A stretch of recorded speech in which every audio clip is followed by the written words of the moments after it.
Hello friends, मेरा नाम है पंकज कुमार। आज की इस वीडियो में आपका बहुत बहुत स्वागत है। मैं आज इस वीडियो में आपको जो है पास्ट इंडिपेंडेंट के सेंटेंस को आपको बताने वाला हूं। और यदि आपने मेरे चैनल को ज्वाइन नहीं किया तो प्लीज़ मेरे चैनल को ज्वाइन कर लें, लाइक कर लें और बेल आइकन को दबाना ना भूलें। इसके बाद जो है फ्रेंड्स, आज हम जो बात करने वाले हैं क्लास 9 का सिलेबस है इंग्लिश ग्रामर। इंग्लिश ग्रामर आप लोग जानते हैं, द सिंपल फ्यूचर टेंस होगा मेरा, और फ्यूचर एंड डेफिनेट टेंस। मतलब कहने की मतलब यह है कि फ्यूचर एंड डेफिनेट टेंस को मैं आज कॉन्सेप्ट को थोड़ा थोड़ा करके तोड़ करके एक एक चीज़ को आपके जरिए में पहुंचा दूंगा। और इसमें थोड़ा सा भी कहीं से अगर डाउट होता है तो तुरंत मेरे कमेंट बॉक्स में आकर के अपनी टाइपिंग बोर्ड को खोल करके तुरंत जवाब मुझे दे सकते हैं। और फ्रेंड्स, इसके बाद जो है हम आपको ये बताने वाले हैं कि पहचान। सबसे पहले टेंस को हमको क्वालिफाइड करने के लिए, वेट करने के लिए, एक्सप्लेन करने के लिए तो पहले उसको मुझे 2 से 3 बार समझ लेना चाहिए। जब 2 से 3 बार को हम कॉन्सेप्ट को अच्छे से पढ़ लेते हैं, रिवीजन कर लेते हैं, तो उसके बाद में वो समझ में आता है या नहीं आता है। यदि नहीं आता है तब आप उसको गहराई से भी या अपने अध्यापक से भी, मतलब जो भी आपके सपाटी हो, फ्रेंड हो, उनसे भी कांटेक्ट करके आप पूछ सकते हैं। अगर नहीं आ रहा है तो अध्यापक हैं यहाँ, अध्यापक से आप सीधे उनके कमेंट बॉक्स में आकर के उनके जरिए आपसे उनसे आप प्रोवाइड करा सकते हैं वीडियो। इसके बाद जो है सबसे पहले ट्रांसलेट बनाने के लिए हमको किसकी आवश्यकता? सबसे पहले ट्रांसलेट बनाने के लिए हमको आवश्यकता पड़ती है पहचान की। यदि हमने पहचान नहीं लिखा तो मेरा ट्रांसलेट बिल्कुल गलत माना जाएगा, जिसे हम लोग कहते हैं कि सबसे पहले पहचान, कहते हैं पहले राम, फिर भरत, फिर लक्ष्मण, फिर शत्रुघ्न, ऐसे कहते हैं ना। तो वही काम करना है कि पहले हमको सबकी एक एक चीज को व्यवस्थित कर लेना है। उसी तरह किसी भी कॉन्सेप्ट को हम अच्छे से प्रिपेयर करके बना सकते हैं। फ्रेंड्स देखिएगा, हम simple future and definite tense तो पढ़ा रहे हैं, लेकिन सिंपल फ्यूचर टेंस जब पढ़ा रहे हैं तो इसकी हमको बेसिक कॉन्सेप्ट को जानना जरूरी है। जैसे इसकी पहचान हुई, इसके बाद में जो है स्ट्रक्चर हुआ, तो स्ट्रक्चर को भी हमको याद होना चाहिए, हमारे जीवा पे हमेशा रटा होना चाहिए। जिससे कोई रात को आया पूछे 2 2 कितना होता है? 2 2 4 होता है। कितना होता है? 4। अरे 2 2 4 कैसे होता है? 2 2 4 नहीं होता है, 2 2 22 होता है, 2 + 2 होता है 4। ऐसा कहोगे तब माना जाएगा 2 2 4 होता है। लेकिन आपने कहा जब 2 2 4 होता है तो गलत माना जाएगा, क्योंकि 2 2 22 भी होता है फ्रेंड्स। ओके, और हम आपको नियम नंबर 1 को पहचान बताने वाले हैं। ऐसे वाक्यों की क्रियाओं के अंत, मतलब ऐसे वाक्यों की क्रियाओं के अंत हम ये कह रहे हैं कि ऐसे वाक्यों के क्रियाओं के अंत दिया गया अर्थ जाते हैं, ये क्या कहलाते हैं? फ्यूचर एंड डेफिनेट टेंस कहलाते हैं। मतलब फ्यूचर का मतलब होता क्या बेटा? फ्यूचर का मतलब ये होता है भविष्य। और मैंने यहाँ को पहले इसको बताया नहीं, कंसेप्ट को ओवरऑल बता दे रहा हूँ। फ्यूचर एंड डेफिनेट मतलब जो फ्यूचर में डिसाइड हो जाए, जो निश्चित हो जाए कि आने वाले भविष्य में ये कार्य करूंगा। जैसे कोई कहता है कि मैं आने वाले फ्यूचर में मैं नौकरी लेके रहूंगा, चाहे जैसे रहूंगा, मैं पढ़ करके मुझे नौकरी लेना है तो लेना है, मुझे सरकारी जॉब की आवश्यकता है, रिक्वायरमेंट जैसी आई तैसे में तुरंत आवेदन करके उसमें जो है वेरीफाइड कर अपना जो भी मेरा सिलेक्शन है, मेरा जितना भी, तो मैं उसको क्या करूँगा, तुरंत वेरीफाइड कराऊंगा अपने एग्जाम को, एग्जामिनेटर को, मतलब जितने भी मेरे पास शेड्यूल होते हैं सबको मैं क्या कर दूंगा, प्रोवाइड करा करके जो है इंटरव्यू के लिए बैठ जाऊंगा। तो ये चीज़ है जब स्कीम आएगा तभी आप करेंगे। तो ये कह रहा है ऐसे वाक्यों की अंग्रेजी बनाते समय, मतलब ऐसे वाक्यों की अंग्रेजी बनाते समय कर्ता के साथ बिल या शैल, और दोनों ही वचनों के कर्ता के साथ हम वर्ब का फर्स्ट फॉर्म का प्रयोग करते हैं। देखिए हम यहाँ पे चाहे सिंगल रहेगा चाहे प्लूरल रहेगा, हम वर्ब का फर्स्ट फॉर्म का प्रयोग करते हैं फ्रेंड्स। इसके बाद नंबर 2 पे आ जाइए। कह रहा है साधारण वाक्य, मतलब साधारण भाव प्रकट करने वाली वाक्य, मतलब कौन से? साधारण भाव प्रकट करने वाले वाक्य में क्या होता है? जैसे साधारण कहते हैं वो खाना खा चुके, ये साधारण हुआ। तुम कल कहाँ गए थे, ये साधारण हुआ। तो ये चीज क्या है? ऐसा वाक्य अगर आपको मिलता है तो साधारण वाक्य कहा जाएगा फ्रेंड। और साधारण वाक्य में आई और बी के साथ हम किसका प्रयोग करते हैं? शैल, और आने के साथ में क्या करते हैं? बिल। हम यहाँ पे लिख लेते हैं थोड़ा सा कि आई और बी, आई और बी के साथ, केवल आई और बी के साथ हम जो है यहाँ पे शायद का प्रयोग करेंगे फ्रेंड्स, और अन्य कर्ताओं के साथ ही सी इट यू दे, इसके साथ जो हम विल का प्रयोग करेंगे फ्रेंड्स।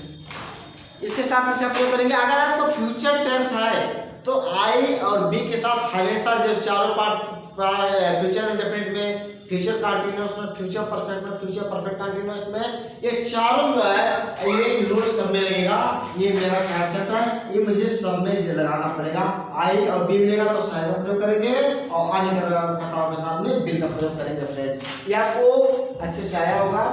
और इसके बाद में नंबर 3 पे आ जाते हैं, धमकी, आदेश का बाध्यता प्रकट करने वाली आई और बी के साथ। मतलब जहां पे धरती की बात की जाए, बाध्यता की बात की जाए, जहां पे कोई धमकी दे रहा हो तो तुमको मार देंगे, जान से मार देंगे। अबे तुमको जान से मार दूंगा यार, ये कौन सी बात होती है जान से मार दोगे? ये क्या कर रहे हो? अरे तुम धमकी दे रहे हो तो मेरे घर पे आके धमकी दो तो जानो कि धमकी देने वाले हो।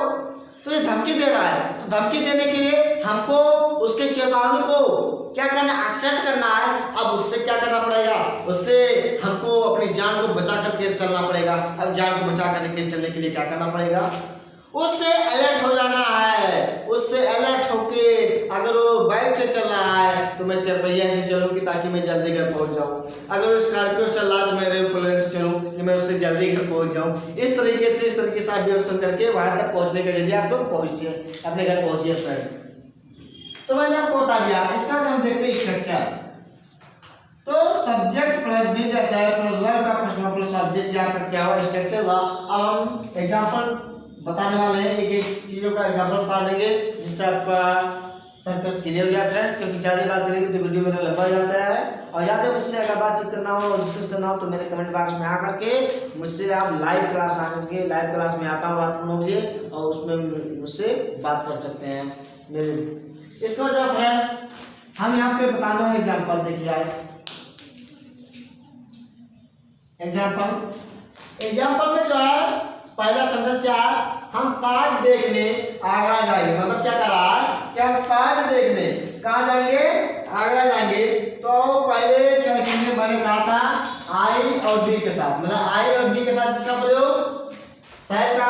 तो यहाँ पे क्या लिखेंगे, बी, यहाँ पे बी लिखेंगे। मैंने कहा था शायद का प्रयोग कहा था आई और बी के साथ। देखिए आई और बी के साथ शायद का प्रयोग किया हूँ, आने करता मिलता है यहाँ पे, तो मैं किसका प्रयोग करता, बी लगा देता। तो क्या हो जाएगा, शायद। यहाँ पे मैं शायद लिखता हूँ। इसके बाद क्या कह रहा हूँ, वर्ब की फर्स्ट फॉर्म जाने के लिए। तो कहाँ जा रहा है, आगरा जा रहा है। फर्स्ट फॉर्म कहाँ, गो टू, कहाँ जा रहा है, आगरा। तो क्या जा रहा है, आगरा जा रहा है ना। तो आगरा जाने के लिए क्या हो जाएगा, गो टू आगरा। आगरा हो गया फ्रेंड्स। अब आपको अच्छे से यहाँ पर समझा कहाँ देखने जा रहा है, आगरा जा रहा है। तो आगरा जाने के लिए फिर क्या करें, गो टू आगरा, सीधा क्या देखने जा रहा है, ताज, सीधा ताज। हम यहाँ पे ताज भी लिख सकते हैं। ऐसा कुछ लोग लिखते हैं ताजमहल देखने जा रहा है, लेकिन मैं सेंटेंस को छोटा करने के लिए सिर्फ ताज का प्रयोग किया हूँ।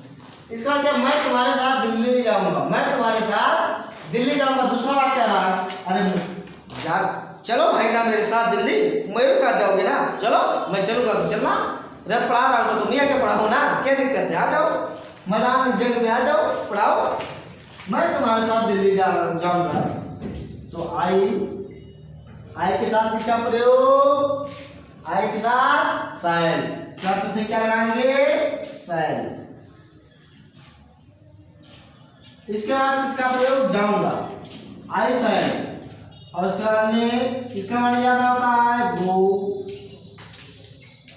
टू, मतलब गो टू कहाँ जा रहा है, गो टू कहाँ जा रहा है भाई,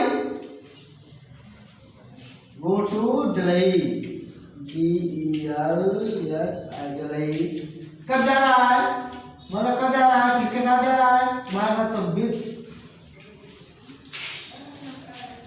तुम्हारे साथ जा रहा है ना, तुम्हारे साथ, तो साथ के लिए मैंने लिख दिया विद, और तुम्हारे का क्या लिखूंगा यू।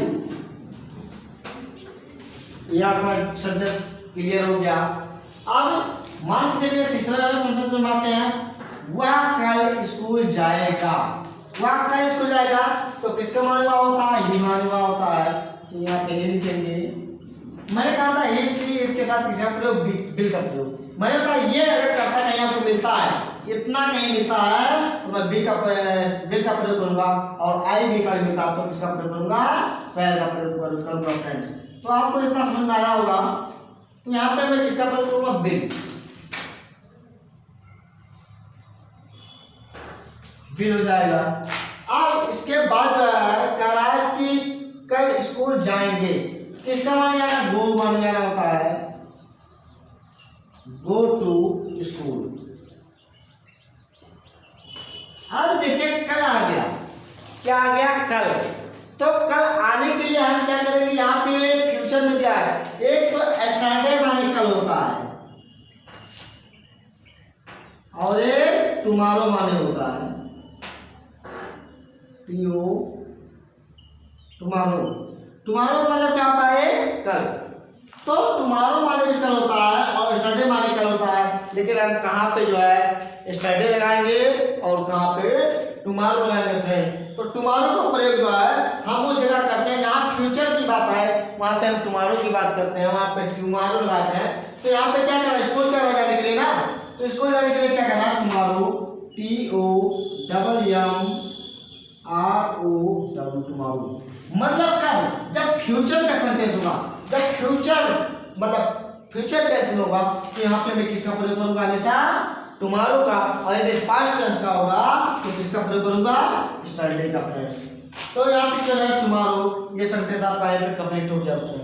इसके बाद कह रहा है उसने तुम्हें डांटा होगा, मतलब उसने तुम्हें डांटा होगा।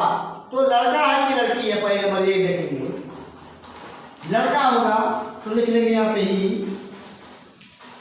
इसका एक के साथ किसका प्रयोग, बिल का प्रयोग होता है, ही बिल। डांटना का क्या मीनिंग होता है, स्कोल्ड, SCOL, स्कोल्ड। और उसके बाद में किसको डांटा, तुम्हें डांटा, तो क्या है भाई, ये सेंटेंस आपका कंप्लीट हुआ। इसके बाद में हम तीसरे सेंटेंस में आते हैं, मैं आज अवश्य पढ़ूंगा। अरे बाप रे बाप, वो तो क्या कह रहा है, मैं आज अवश्य पढ़ूंगा, धमकी दे रहा है, आदेश दे रहा है, बाध्यता प्रकट करने वाले के साथ मैंने आई के साथ क्या कहा था, बिल का प्रयोग। मतलब धमकी दे रहा है ना, मैं आज तुमको जरूर मारूंगा। किसको मारूंगा, तुमको मारूंगा, तुमको मारूंगा। तो देखिए ये ऑर्डर दे रहा है, तो ऑर्डर देने के लिए हम क्या करेंगे, आवश्यक मीनिंग नहीं लिखेंगे, लेकिन यहाँ पे लिखेंगे क्या, अवश्य पढ़ूंगा, आई। मैंने कहा था जब धमकी और आदेश या बाध्यता की बात प्रकट करने की बात आएगी, तब मैं यहाँ पे किसका प्रयोग करूंगा, बिल का प्रयोग करूंगा। देखिए अभी तो आप आई और बी के साथ में, आई और बी के साथ बिल का प्रयोग कर रहे थे, लेकिन जब धमकी की बात आएगी, आदेश की बात आएगी, तो वहां पे हमको किसका प्रयोग करना पड़ेगा, बिल का प्रयोग करना पड़ेगा। तो मैं यहाँ पे क्या प्रयोग करूंगा, बिल, बिल हो गया फ्रेंड। इसके बाद जो है अब क्या करा, आप पढ़ूंगा, तो पढ़ूंगा तो क्या होगा, रीड, इसका मतलब पढ़ना होता है रीड, REA, रीड। कब पढ़ोगे, आज पढ़ोगे तो क्या आएगा, टुडे। ये मैं आज अवश्य पढ़ूंगा, सही कर रहा है ना, मैंने अपने कॉन्फिडेंस से कर रहा है, बच्चा प्रकट कर रहा है, आदेश दे रहा है, मैं आज अवश्य पढ़ूंगा। कौन, बच्चा कर रहा है, कौन कर रहा है, स्टूडेंट। इसके बाद कह रहा तुम्हें वहां जाना पड़ेगा। कहाँ जाना पड़ेगा भाई, क्यों जाना पड़ेगा, अरे पढ़ने जाना पड़ेगा। बात समझ आई क्या, यदि नहीं आई तो फिर से एक बार क्वेश्चन समझो, तुम्हें वहां जाना पड़ेगा। हम नहीं जाएंगे, जबरदस्ती भेजेंगे क्या, जबरदस्ती भेजेंगे आप लोग, नहीं ना। मैं नहीं लिखूंगा तो क्या करेंगे आप लोग, ज्यादा क्या कर सकते हैं, ये कहेंगे कमेंट बॉक्स में सर मुझे आपने नहीं बताया, ये मुझे नहीं आ रहा है, वो नहीं आ रहा है, ये नहीं, ये कर सकते हैं, इसके बाद आप क्या कर सकते हो, लेकिन बता भी देता हूं। तो क्या हो जाएगा, यू और सेल यू शैल गो देयर। ये आपका सेंटेंस क्या होगा, क्लियर होगा फ्रेंड्स। हम किस तरह पढ़ाएं, यू माने तुम्हें, मैंने यहाँ पे यू भी लिख सकते हैं, तो यू नहीं योर हो जाएगा, यहाँ पे क्या जाएगा योर, क्योंकि तुम्हें है योर शैल गो देयर, मतलब तुम्हें वहाँ हाउस जाना पड़ेगा। और फ्रेंड्स उम्मीद करते हैं कि ये वीडियो आपको अच्छा लगा होगा। अगर आपने मेरे चैनल को अभी तक ज्वाइन नहीं किया तो प्लीज़ मेरे चैनल को लाइक करें, सब्सक्राइब करें, बेल आइकन दबाना ना भूलें। इससे अगर रिलेटेड वीडियो में जो भी अपलोड करता हूँ ताकि आप चीज़ें पहुँचता रहेगा। और जय हिंद जय भारत।